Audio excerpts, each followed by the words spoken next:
Jamhira mon bandiraɓe sehlaɓe hettoɓe radio Jowol Sare hande ko nyalawma alarba 5 lewru novembre hitande ujunaji 20 hawruji moɗon demgal Pulaar tuttiruji men ɓurɗi mawnude ko toon to Washington puɗɗoɗon ɗum noon ko tumnade kadi ko yalti ono kanko Donald Trump o weltaki no fewi résultat ji élection ngaji baɗɗi hanki ɗi kolluɗi démocrate en jogui chance heftude congrès e hitande ujunaji 26 kono est ce que démocrate en mbawi continue oɗon chance si wawde nanodirani holno poti continue waɗirde campagne uji men habaruji meɗen manaw en toon to Virginia hono kanko juge goto hande toon to Virginia wi wonde ko kamɓe procureur uji ɗi Donald Trump ƴewtiɗi en wayno gueɗe ɗe ɓe mbaɗata ɗe wona gueɗe ɗe jamiraɗe ɗum noon ko nangude yimɓe d' abord ha gasa noon gonnen enquête ɗum noon e wayno ko ɗum ɗo fof ko sibabunde James Comey wonde ko kala ko takka ko yo momde habaruji men international manaw en toon to Sénégal e tumnade ko yalti jamme hono kanko Ousmane Sonko o tuggi 6 lewru novembre hitande ujunaji 25 o woni koye congé ɗen habaruji men international ko toon to Burkina Faso Niger e kamɓe Mali wonde ko décision mo ƴefti yaltude e cour international de justice gonɗo toon to Lahe ko ɗum woni titre ji men ɓurɗi mawnude oɗo journal ma en gartu joni jañiɗen hen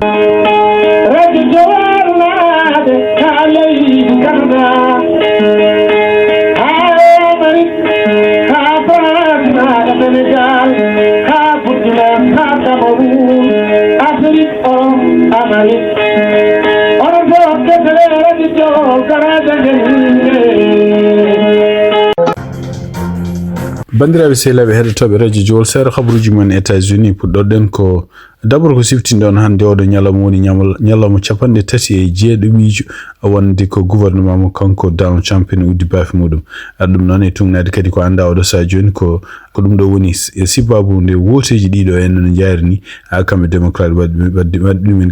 gagnade par ce que ko ɓuuri hewde yimɓe wotoɓe ko ɓuuri hen hewde en mane pelata ko kanko Donald Trump pelata kadi ko républicain ko wawi wonde fof e tungnade hande ko yalti ko ummi toon to AA ɗum noon ko fedde gomu laamu toppitiɗo ko fate gestion weeyo ɗo États-Unis ɗum noon guila e avion ngaji ha aéroport uji wono kanko ministre toppitiɗo ko fate transport o wi wonde so tawi nanodiral waɗani pour gouvernement o kañum hoore mum no continuer liggey mum udditide baafe mum o wi wonde ko aéroport uji ken wona 50 aéroport ene wayno liggeyaji men ma gussa ken wona 10% ɗum noon wona aéroport uji wona avion ngaji kewɗi hen wayno mbawata diwde sibabu nde oɗo sadio ɓe ngala yimɓe liggotoɓe ɗum noon siftinɗon tan ko yimɓe liggotoɓe ɗiɗo aéroport uji ɗum noon surtout rende kala ko woni weeyo no wallude avion ngaji no diwirte no juurorto yimɓe kadi toppitiɓe ko fate sécurité toon to aéroport uji sibabude kañumen koye mumen continue liggade jooɓa doole men puɗɗima nattude dawde en sibabu no wiide wonde ko cellani walla ko way noon ɗum ɗo fof ko gueɗe ɗe ganduɗa henne kadi kanko ministre toppiti ko fate transport o so tawi oɗo sa joni kamɓe toon to congrès ɓe nanodirani pour wallude laamu ngu uddide baafe mum ene wayno ko 10% ko fate liggeyaji walla ko fate henne gueɗe ɗe mbaɗata ko fate aéroport uji fof ko ɓe ustoɓe ɗum donc ko siftinɗon tan hanki ñalawma talata 4 lewru novembre hitande ujunaji 25 ene woni ko woteji mbaɗinɗo e États-Unis ɗum noon e woteji ɗi kadi wonande yemnoɓe ɗum en direct woteji ene wayno ko kamɓe démocrate en parti démocrate gagni hen ɗum noon ko yiya enen ko toon to New York toon to New Jersey toon to Virginia ɗum noon e wayni ko yimɓe hewɓe suwaɓe toon ɓe ko yimɓe ɗaminno kene kañumen no gaño toon to New York hono kanko Zohran Mamdani ko kanko gañi poɗindiral ngal waddanno en surtout Andrew Cuomo e kanko kadi Siliwa ɗum noon ko on ko républicain Andrew Cuomo ko kañum ko démocrate ko kanko gañi woteji ɗi kanko Zohran Mamdani ɗum noon ko yiya hande toon to New York ko ɗum noon surtout ko en ko teskirade wonde ko kanko Andrew Cuomo ko haalanno wiide wonde ko Zohran Mamdani sibabu nde ala karallagal walla ala humpito ko fate laamu hawnaki so tawi ardima toon to mairie ko caɗele wonanta no New York kono noon ko yiya hande hono kanko Zohran Mamdani en wayno ko ñalli koyɗe makko yaade e kadi surtout en nomdi gouvernement makko keso garoyo ƴeftoyo puɗɗoto liggey mum e mois de janvier donc tunade journal biyete New York Times kanko Mamdani o nemi hande gomu ko mbiyata gomu transition fuɗɗade liggey surtout e ɓeɗo yimɓe jewɓe ɓe en wayno ko rewɓe donc ɓeɗo rewɓe jewɓe woni ɓe won hen ko liggotonoɓe toon to mairie tonto New York woni liggotonoɓe gouvernement fédéral liggotonoɓe taw koye organisation ngaji non profit taw ko aduniyankoji oɗo go mo nomi kanko Zoran Mamdani hawnaki ma wallumo ma semtin gueɗe kaltinoɗe makko wonde ko kanko hoore makko ala humpito ɗum noon wayno ko jogorani parde pour lamade toon to New York donc way wonde fof ene wayni ko kanko Zoran Mamdani ko haali e nder campagne makko ko hunde hewnde ɗum noon wonde ko gila liggey makko fuddoto gila joni wawi wonde fof ene wayni ko kanko e nder lewru janvier ko ndeno ƴeftere fonction ngaji makko toon to New Jersey aussi wono kanko Mickey Shell ene wayni ko caggal nde hucciti hanke yimɓe wonda arnoɓe siporde mo haali wi wonde ko ene liggey men ko joni fuɗɗi o haali hen kadi wi wonde ko mo foɗodiranno hono jag catareli ene wayni ko mo foɗodiranno kañum hoore mum noddin e ɗum noon kadi o jaɓi wonde ko kañum hoore mum ko hawa donc ene wayni ko kanko hoore makko fuɗɗima oɗo saha joni addude liste mo ganduɗa yimɓe ɓe ganduɗa oɗo saha joni koye laamu makko liggoto ɗum noon ene wayni ko kanko hoore makko ko cuɓaɗo hanki tumnade wote jaltu toon kanko kadi ko démocrate toon to Virginia kadi ko la même chose hono kanko Abigail ene wayni ko kawɗo kadi woteji baɗɗo toon pour wonande gouverneur kañum hoore mum ene wayno yetti Virginia naɓe kono wi wonde ko ngol ɗo woni lawol gadnol hono Virginia dañi gouverneur ɗum noon taw ko gouverneur debbo ɗum noon kadi ene wayni ko hunde nde ganduɗa ko mbiyata challenge hawnaki ko hunde nde meeɗani wadde ɗum noon ene wayni ko ɓe puɗɗima déjà ummonade ɗum pour ƴewde fuɗɗade laamu mabɓe ñande ñalawma gadano ɗum noon ko nder lewru janvier tumnade hande ko yalti hono kanko Donald Trump e nder ko réaction makko mo hanki mo waɗi wi wonde ko faami wiyama wonde ko ɗiɗo woteji waɗi républicain perdude gosi babunde shutdown gonaɗo ene wayni kadi ene wayni ko kanko ɗum noon wona kanko fellete ko wawi wonde fof ɗum ɗo ko tumnade e sondage uji jaltude hanki ko ɓuuri hewde yimɓe woɗɓe arɓe woɗɓe toon sondage uji jaltuɗi fof ni kolli wonde ko kanko Donald Trump e kamɓe républicain ji ene wayni ko jiɗgol américain ji faade mabɓe koko ussi ha boni ɗum ɗo fof ne jeeya e gueɗe ganduɗa ko signe uji wonande démocrate en hawnaki ene wawi so tawi woteji garoji hitande ujunnaji ɗiɗi nogas jeegom ma keptu toon to congrès donc ene wayni ko hayso victoire ɓe dañi ɗum kamɓe démocrate hanki ene wayni ko hunde nde gadduɗa en hawnaki balɗe garoje walla lebbi garoji amma ƴeewe so tawi ɗum ɗon wawi continue koɓe mbiyata ɗiɗo signe uji wonde en est ce que kamɓe démocrate en koɓe nanodirɓe walla kamɓe démocrate en ɓe pelliti pour wawde haɓoyede pour heɓtude toon to congrès e hitande ujunnaji ɗiɗi nogas jeegom donc wiya hono kanko Bernie Sanders hande o e nder conférence mo kanko Chuck Schumer waɗanno ɗum noon ene wayni ko toon to Washington kanko hoore makko naati hen ene wayni ko o forsi hoore makko naati toon to conférence o haali haalluji wi wonde ko woni oɗo saha joni yettude hono Mamdani sibawni Mamdani kañum hoore mum nde campagne muɗum ari ko yaltinde kala yimɓe ɓe ganduɗa laamiɓe ɓooɓe wonɓe ɗon establishment kono ene wayni ko kanko Bernie Sanders o haali wi wonde gongira gonga parti démocratique ɗum fecci e ɗum noon won yimɓe mawɓe wonɓe ɗo ɗum noon mata huccini konngol makko koye Chuck Schumer ene poti kañumen koye min woppude han kadi cukaku ngu surtout en jogiiɓe ideji kesi mbawa ardirade ɗum noon ko hunde nde ganduɗa en kanko Barack Obama maw walluɓe kamɓe parti démocrate en continde oɗo ko mbiyata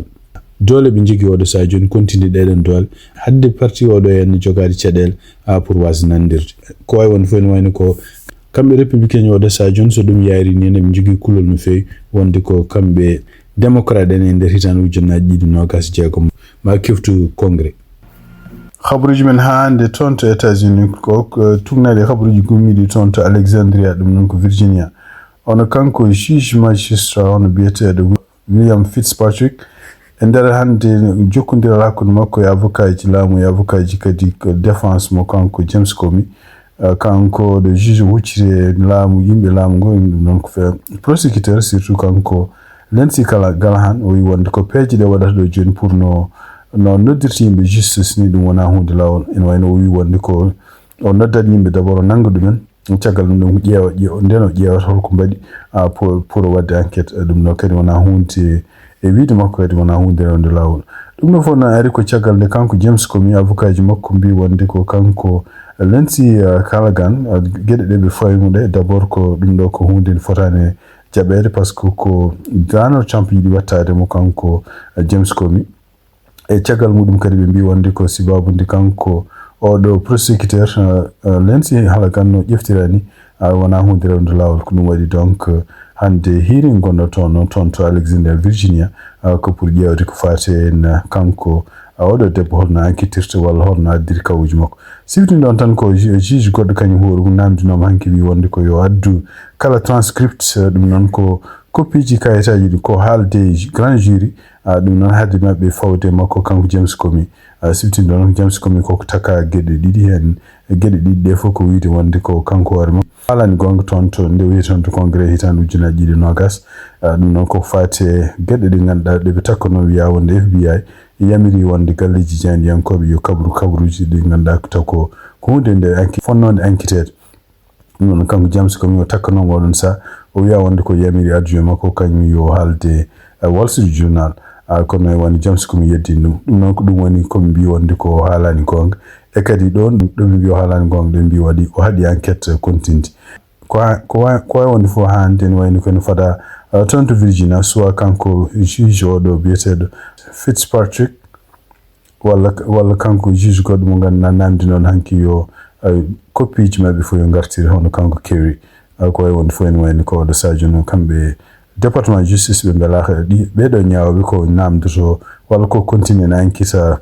prosecutor ji mabbe ko khabru men to États-Unis hande tugna kede ko winda ton to journal bietedo AP News hono kambe FBI men continue hande segdi me nganda enkita no kanko Donald Trump dum non ko takono wiya wonde ko woteji hitande ujunnaji ɗiɗi no gasa ko nokko Joe Biden ene wayno ko kanko Donald Trump waɗino feere fof beele waɗi ɗiɗo wotuji ɗum waɗi donc kanko gardiɗo FBI hono kanko Kash Patel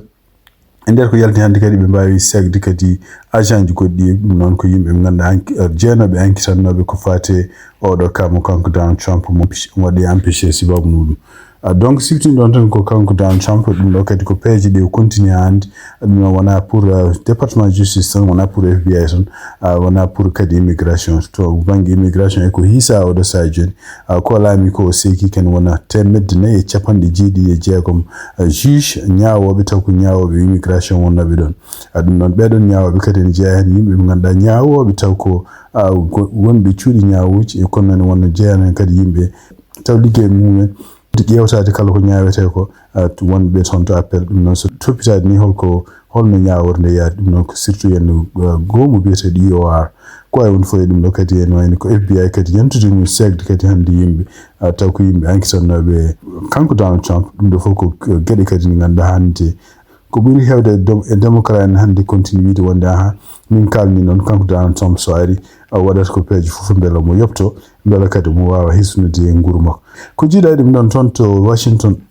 e tignade ko ñalli toon hannde hono kamɓe Cour suprême en wayno ko ɓe jaɓi heɗade oɗo saha joni hannde ko fate gueɗe ɗe ngannduɗa kanko Donald Trump mo takka ɗum noon est ce que ɓurtini doole makko walla ɓurtini holko président mo États-Unis wawi wadde so laamima leydi ndi ɗum ɗo fof ari koye kadi gueɗe ɗe ngannduɗa oɗo dumuni fof ko fate ɓeydude kaalisaji ɗum noon frais de douane ko mbiyata tarif wonande ɗo États-Unis wonande kadi e leyɗele wonɓe aduna ko kalmisino tan kanko Donald Trump ko won frais ɗe o ɓeydi won produit ji tan ɗi o ɓeydi kanko ɗiɗo no wela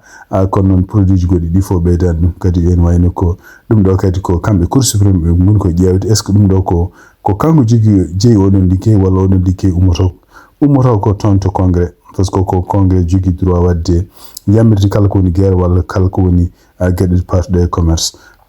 tugnaɗe hannde avocat ji représente ɗiɗo état ji walla représente public e faama mumen namde ɗe ganduɗa kamɓe Cour suprême ɓe namdotomo kanko représente don gouvernement Donald Trump ene wayni ko ɗeɗo namde kadi ko namde hawnaki kamɓe Cour suprême ɓe puɗɗima sikkitade oɗo saha joni kamɓe mballi Donald Trump to feewi walla Donald Trump kañum hoore mum fuɗɗima ɓurtinde no feewi e sikkude wonde ko laamiɗo États-Unis ko wela fof no wawi wadde donc ne fada ɗo e balɗe ɗi ha hawnaki kamɓe Cour suprême maɓe gaddu ñawore makko ɗum ñawore ɗum noon waɓe gaddu koɓe nanodiri ko fate en holko est ce que doole makko ɓurtani no feewi ko fate gueɗe ɗo waɗata oɗo saha joni ko fate tarif ɗum noon hawnaki kadi maɓe gardu hen kadi miijo maɓe koɓe jogui oɗo saha joni ko fate kanko Donald Trump mo continue habde won état ji won ɗum noon ko neddude garde national walla wadde hutorade garde national comme kaɓirgal fédéral ɗum noon kadi ko hunde nde ganduɗa kamɓe Cour suprême maɓe continue wawde heɗade kadi ɗiɗon haaluji habaruji men international toon to Sénégal e tugnadi kadi hono ko Sénégal bindi ɗum noon ko taw ko reporter biyeteɗo Aminata Sarr ko haali hono kanko premier ministre mo Sénégal Ousmane Sonko en wayno koye nder botu hannde hakkunde makko e conseil des ministres ngo tawno wawi habrudeɓe wonde ko à partir du 6 lewru novembre ɗum noon ko janngo kanko hoore makko mo ƴeftu balɗe kadi mo fofto ɗum noon kadi ne wayno ƴeftini balɗe goɗɗe mayirɗe lewru octobre siftini ɗon tan ko ñande 6 lewru novembre hono kanko Ousmane Sonko mo ɗamini fottude kadi yimɓe jeeɓe Pastef ɗum noon ko boto mongo ngo waɗi ngo noddi toon to Sénégal ngo oɗon ñalawma nguɗon boto ngo ɗaminani waɗ yimɓe woɗɓe kadi ma kañumen koyemen koko pewji koko daratoto toon to ɗiɗon nokkuji walla nokkuji goɗɗani ɗum ɓeɗo yimɓe hen ko ɓuri hewde ɓeɗon yimɓe kadi ko yimɓe ɓe belaka kanko Ousmane Sonko e gueɗe ɗe walla laamu mabɓe kamɓe Bachir Diomaye Faye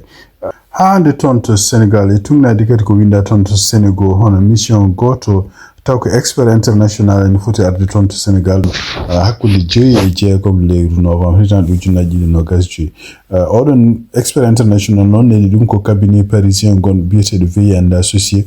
kamɓe neldi oɗo professeur gandaɗo professeur diya toon to Norvège biyeteɗo Madandina noon ko kañum woɗo mum meɗi liggima no feewi e ko fati droit international ko spécialiste gandaɗo droit international et surtout henne kadi ko wiyete rende haggeji namade donc mission makko en wayni ko tuggi hakkude 5 e 6 lewru novembre toon to Dakar e kadi o foti arde ko enquête ko fati situation walla gueɗe patuɗe kanko Farba Ngom député jeeyaɗo toon to Agnam e kanko kadi Moustapha Diop ancien ministre ɗum noon kadi pour wiide wonde holko woni est ce que oɗo saha joni kamɓe haqqi mabɓe ko mbiyata liberté publique mabɓe ene koko yaɓɓa toon to Sénégal tumnade hande article naaɗi mbi wonde ko kamɓe cabinet Veillant and associé noɓe kaldi ni mbi wonde ko kala ko oɗo professeur gandaɗo ko enquête toon ɗum ɗon kadi ma waɗe rapport ko mbiyata rapport taw ko rapport mo ganduɗa en ko kollo ko fati en ɓeɗon no cokira toon walla no moftira ɗiɗo kasuji ɗum noon kadi ko hunde nawetede ko fati pelle international ton haɓruji men international hande tugnade kadi ko radio France international habri hono kamɓe Burkina Faso Mali e Niger en wayno ɓe mbaɗi communiqué wiide wonde ko à partir oɗo ñalawma hande kamɓe ɗumen jalti ICC cour criminal international gon toon to Laye e wiide mabɓe kadi oɗo déclaration ɓe mbaɗi ɗum ko kamɓe mbaɗi ɗum noon en même temps taw ko kamɓe woni Bamako ñaame en wonde toon to Ouagadougou wawi wonde fof ɗum ko haalluji ɓe kalno ko ɓooyi pour yaltude gomu ñawoɓe gonɗo toon to Laye kadi wiide mabɓe kadi ko ñawata tan ko yimɓe famaɓe doole toon to Nigéria e tugnade kadi ko winda toon to Apanus hono kamɓe leydi Chine en wayno ɓe mbaɗi communiqué kamɓe koɓe mbi wonde ko oɗo saha eɓe cippirti eɓe goni caggal Nigéria ɗum noon ko wallude ɗum kadi defande ɗum e wiide mabɓe kadi en wayno ko Nigéria eɓe jetti ɗum laamu ngungu ton ngu to en harende woni oɗo saha joni pour ko fate gueɗe nderiji gonɗo toon surtout en ko fate haareji gonɗi toon ɓe mbi wonde ko eɓe diwti oɗo saha joni leydi wawdi wonde foof pour nadde gueɗe ɗe ganduɗa en taw ko gueɗe ndere leydi janandi surtout hutorade wonde ko sibabunde ko diine walla ko sibabunde haqqinne made e mbi oɗo jeune kamɓe Chine ɓe diwti menace uji ɗi ganduɗa en États-Unis ɓe jiiɗi hutorade ko fate sanction ngaji walla hutorade doole kanko biyeteɗo Mao Ming ɗum noon ko joguiɗo konngol toon to ministére des affaires étrangères mo Chine kañum haali ɗum e nder konngol kadi jamiragol gummigol toon to gardinku leydi Chine siwtinde noon Donald Trump yontere ɓennu nde o haalino wi wonde ko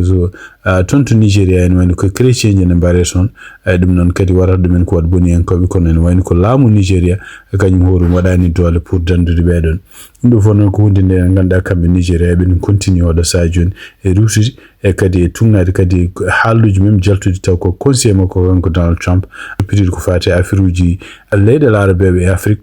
kañum hoɗum haalini wi wonde ko kala waɗ boni en koɓe ko janata toon ko ɓeɗon ɓe cuɓata ko oɗo ko julɗo oɗo ko chrétien walla oɗo ko ɓalejo walla oɗo ko boɗejo ene wayno ko ala fof daɗɗo toon e juuɗe waɗ boniyankoɓe kono ɗum fof ene wayno Donald Trump kadi e ko yalti ko sakkiri ko kañum hoɗum hocci ɗiɗon kabaruji ko o caggal de Fox News kanyum woru yaltini ɗiɗon documentaire uji ɗi ganduɗa kanko Cruz senator jaɗo to Texas mo heewi haalde haalluji mbaɗi noon taw ala kanko hoore makko toyti ɗum ko way won fo en wayno oɗo saaji on kamɓe Chine ene wayno ɓene darti pour wiide défendude Nigéria ɗum noon andaka oɗon défense est ce que kamɓe koye mabɓe maɓe kutoro doole pour wallude Nigéria dartade kamɓe États-Unis. bandiraɓe sehilaɓe heɗotoɓe radio Jiwo Sare habaruji min jogonnoon e ɗemgal Pulaar oɗo ñalawma alarba 5 lewru novembre hitande 2025 gasi ha laaɓi en mbaali jaam on jarama ha janggo kadi